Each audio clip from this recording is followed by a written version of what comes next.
Good evening watazamaji wangu wa BM Daily Politics. Ni matumaini yangu umekuwa na siku njema mahali popote mnaendelea kunitazama. Karibuni ili niendelee kuelimisha na kufahamisha habari ambazo zinaendelea kujiri hapa nchini Kenya kwenye ulingo wa kisiasa.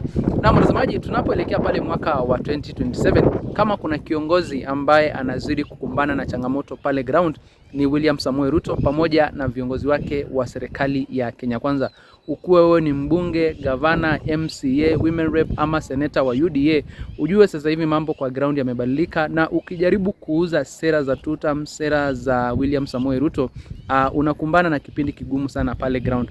Kuna hii video watazamaji wangu ambayo imekuwa trending kwenye mitandao ya kijamii ikimuonyeshana mmoja ya wawakilishi wa wadi kutoka kule Ukambani kule Kitui, ambaye alifurushwa na wananchi watazamaji wangu kwenye mazishi, akakuwa heckle, akapigwa, akafukuzwa baada ya kuanza kuzungumza mambo ya tutam, na hizo ni ngome za one term, ni ngome za upinzani, ni ngome zake Kalonzo Musyoka.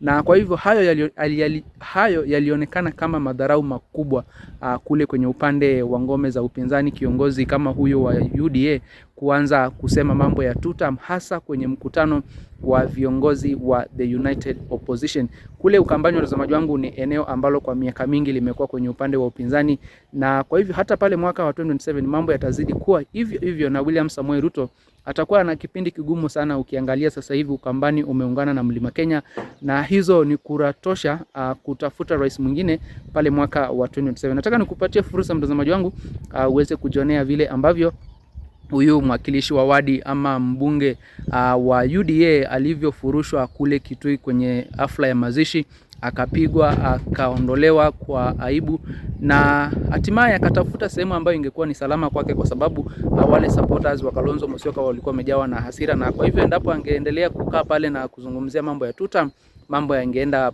mabaya zaidi. Kabla sijakuwekea video mtazamaji wangu, na kuomba ujiunge nami hapa BM Daily Politics kwa kusubscribe, na pia uweze kulike, kushare na comment, ndipo ujumbe ama habari zetu ziweze kuwa recommended kwa watazamaji wengi zaidi.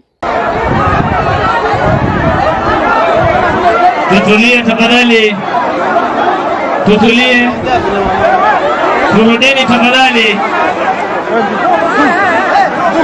twendeni tuketi, twendeni.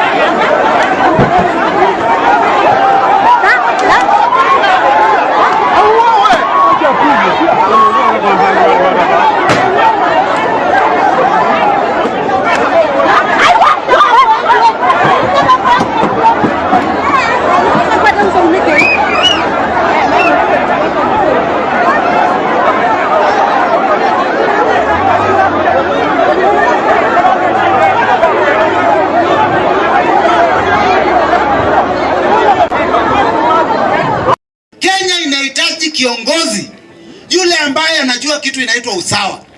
Kiongozi yule angalii tumbo yake. Kiongozi yule angalii kwake.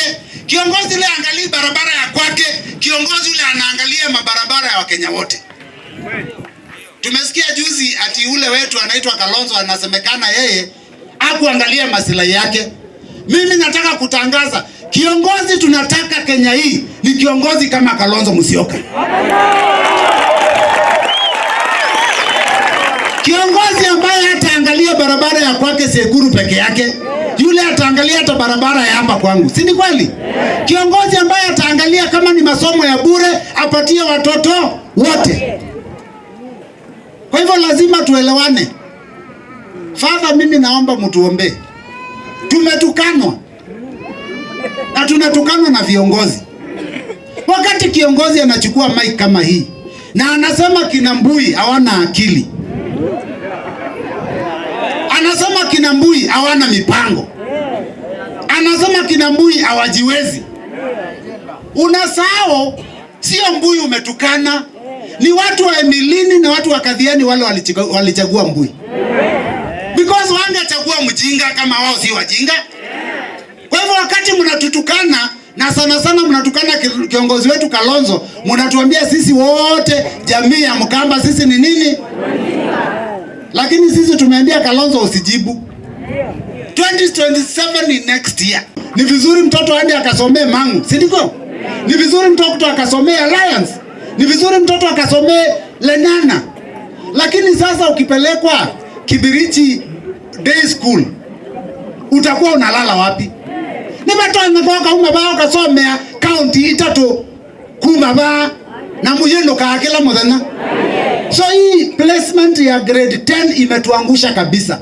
I want to tell you further, if you do your investigation utapata hata saa hii kuna wazazi wengi wako hapa wako na grade 10 na wajui watoto watasomea wapi. Ni asiende ngoka na tingo. Kwa sababu tuliambiwa ati grade 10 itapatikana kwa kompyuta. Ile kompyuta tu inafanyanga uchaguzi. Hiyo kompyuta imechanganyikiwa. Ile kompyuta tu inafanyanga mambo ya SHA. Hiyo kompyuta imechanganyikiwa. Watoto wamekuwa placed mahali waezi somea. I was to start the bursary program further on Monday. Lakini wale watu nimeongea nao wengi wananiambia mheshimiwa bado hatujapata barua. I am forced to postpone mambo ya kupeana bursary. Ministry nasikia wamefungulia, si ndio? Wamesema sasa mchukue. Lakini kutoka sasa hizi kompyuta za serikali zinataka maombi. Father, tafadhali tujipanga tuombee hizi kompyuta za serikali. Lakini shida sana sio kompyuta, ni wale wanaandikisha vitu kwa kompyuta. Watazamaji, kama vile ambavyo umeweza kujionea, huyo ni mmoja ya viongozi wa UDA ambaye alifukuzwa baada ya kuanza kueneza ama kumsifu William Samoei Ruto kwa kusema kwamba atakuwa two-term president kule upande wa Ukambani. Watu wa Ukambani, watazamaji wangu, kipindi hiki hawataki tena kudanganywa ya kwamba waingie ndani ya serikali alafu mwisho wa siku wakuje kujuta. Ni mambo mengi ambayo waliahidiwa na William Samoei Ruto, kama tu vile ambavyo William Samoei Ruto aliwaahidi wa Kenya wengi hapa nchini Kenya mambo ambayo angewafanyia kabla ya mwaka wa 2027. Lakini sasa hivi unaona imebakia mwaka moja na nusu hivi ili wananchi waweze kurudi tena kwenye uchaguzi mkubwa, na bado yale mambo ambayo waliahidiwa na William Samoei Ruto hawajaweza kuyapata. Na sasa ndio unaona William Samoei Ruto na viongozi wake, nimekuelezea kwamba pale mwaka wa 2027 haitakuwa ni rahisi yeye kukubalika pale ground. Tutakomea hapa watazamaji wangu, lakini sijui mko na maoni gani kuhusiana na vile ambavyo UDA inazidi kukataliwa. William Samoei Ruto anazidi kukumbana na kipindi kigumu pale ground, hasa kwenye ngome za upinzani, ngome ambazo zilimsaidia kushinda kwenye uchaguzi wa rais wa mwaka 2022. Ndio hizo ngome sasa hivi zimekuja kumuondokea na hazitaki kabisa kusikia jambo lolote kuhusiana na serikali ya Kenya Kwanza. Ni jambo la aibu watazamaji wangu kuona ya kwamba watu wa Mlima Kenya ambao walimsupport William Samoei Ruto sasa hivi hawataki tena kumsupport. Ndio wao wanaongoza wimbo wa one term, ndio wanataka kumngatua William Samoei Ruto kwenye uchaguzi ujao wa mwaka wa 2027. Hebu niachie maoni yako hapo kwenye eneo la comment watazamaji wangu, tunapoelekea pale mwaka wa 2027. Je, wewe kura yako iko wapi? Iko kwenye upande wa United Opposition ama kura yako utarudisha tena kwa upande wa William Samoei Ruto? Na kwa nini utachagua United Opposition na nini ambacho kitakushinikiza kumpigia William Samoei Ruto kura tena?